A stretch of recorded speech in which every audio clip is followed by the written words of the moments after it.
guys, dahil anniversary namin ni Love Love, meron akong pa-flower sa kanya. At syempre, shoutout yan sa gumawa nito, Miss Hannah. Thank you sa voluntary na paggawa ng homemade bouquet. Antayin lang natin si Love Love.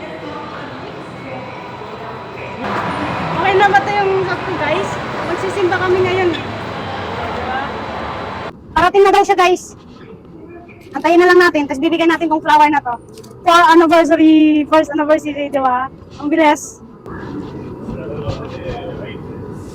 Ayan na siya guys! Ayan ang putot guys! Wow! Happy anniversary, my love! Happy anniversary!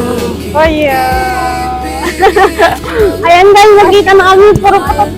May pa-flowers. Siyempre naman, para sa'yo yan. Bigay ni Hana yan. Ginawa ni Hana yan para sa atin, sa anniversary natin. Ginawa Okay ni guys, Hana. magsisimba kami ngayon. O diba, ang forma niya. Ang galing! Wow! So yan guys, papunta na kami ng simbahan. Kakatapos lang ng first mass. Sana may upuan pa kami. Yan guys, nandito na kami sa simbahan.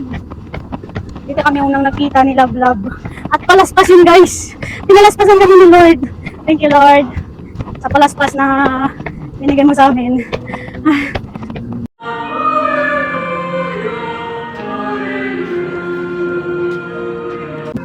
Yan guys, tapos na ang misa. Ayun guys, pupunta na kami sa aming venue. Sa aming special day. Kung saan ba siya dadalhin. Ayan. Rainbow flower. Wow!